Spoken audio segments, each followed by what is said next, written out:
You ever think you've hit rock bottom with neighbors until one of them shows up at your door and demands the keys to your home? That's exactly where I found myself. One Friday evening, my neighbor, let's call her Karen, stood on my porch and declared my private lake house was the perfect venue for her daughter's sweet 16. She wasn't asking, she was demanding.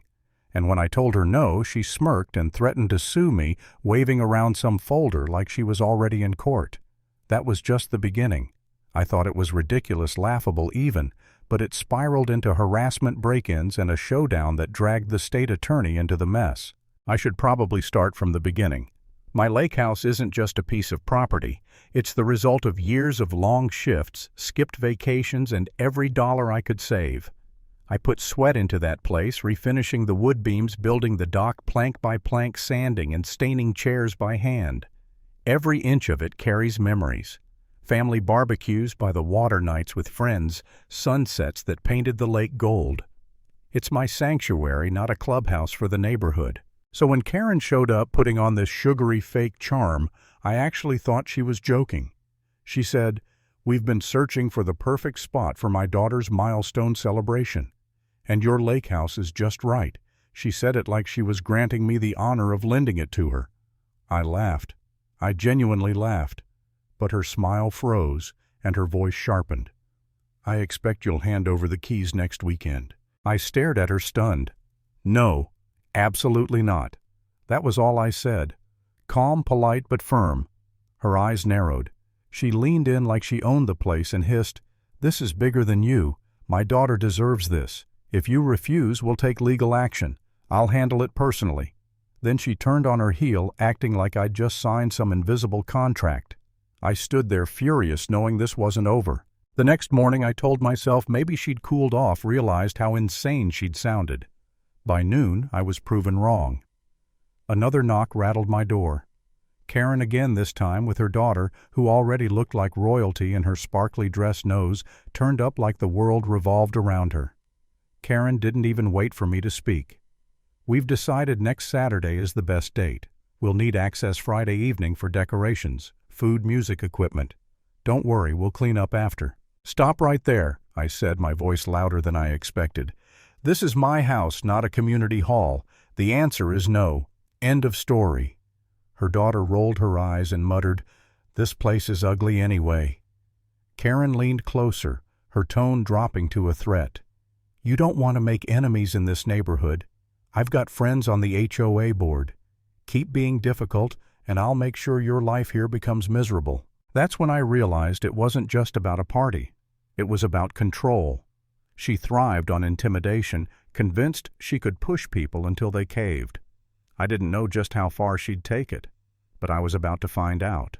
The following week was chaos. Flyers appeared in mailboxes accusing me of hoarding community resources and ruining neighborhood traditions. Posts exploded in our local Facebook group. Karen painted herself as a selfless mother fighting the heartless loner who hated kids. Some neighbors laughed at her entitlement, others bought into the sob story. My phone lit up with calls, people asking why I was being so cruel. I felt trapped in the middle of a circus. Then came the envelope. Thick manila official looking. Inside notice of intent to sue, signed by her cousin, who she swore was a lawyer. The letter accused me of violating community trust, blocking access to public waters, and demanded I surrender the house for reasonable neighborhood use. I nearly laughed out loud. But underneath that laugh was fear. What if she did file something? What if this circus dragged me into court? The thought gnawed at me. I booked a meeting with a real attorney downtown. He skimmed the papers, smirked, and slid them back. "This isn't worth the ink it's printed with. She's bluffing. But if she files anything, you'll still waste time and money. My advice, document everything." So that's what I did.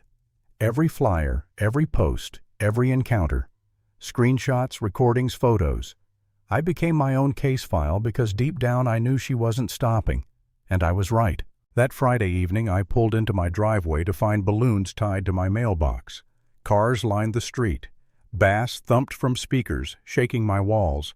My driveway was blocked. I stormed down to the dock, and there she was, Karen, holding a wine glass like a queen, directing people as they strung lights across my dock and hauled coolers onto my porch. "Get out," I barked. "Right now." She smirked. "It's happening whether you like it or not. Call the cops if you want. Once they see my paperwork, they'll side with me." That was my breaking point. The rage, the disbelief, the humiliation of seeing strangers trample through my home. I snapped. I didn't just call the police. I called the county attorney's office. If she wanted legal hardball, she was about to get it. When the officers arrived, Karen turned on the theatrics. She waved her folder like a banner, welcoming them as though they were VIPs. "See, this property belongs to the lake community. My daughter has every right to celebrate here." The officers exchanged looks, then turned to me. I handed over my deed, my folder of documented harassment, every piece of proof. One officer sighed. "Ma'am, this house is not community property. It's his. You can't just throw a party here." Karen's grin cracked. She screeched, "This is discrimination," pointing at her sulking daughter and her group of friends. The officers warned her to leave. She refused. That's when they called in a county investigator to formally review her complaint. And suddenly, this neighborhood drama was sitting on the desk of the state attorney. Within days, Karen's so-called lawsuit was laughed out of the building. It wasn't just baseless, it bordered on fraud. Between the falsified claims, the trespassing, the harassment, her little campaign had turned into a legal nightmare. Then came the call. The state attorney himself told me, "You did the right thing documenting everything. We're not just tossing her case. We're considering charges for falsifying documents and criminal trespass." When I broke that news to Karen, her mask finally shattered. Gone was the smug smile, replaced with trembling rage. "You'll regret this," she screamed, but her words had no power anymore. The neighborhood had seen her meltdown, and now the law itself stood against her. In the end, she was fined for trespassing, slapped with a formal warning, and her cousin's law practice was reported to the state bar. And the Sweet 16 shoved into their cramped backyard with a handful of pitiful guests and no lake view, no dock, no celebration of grandeur. I stood on my dock that evening watching the sunset.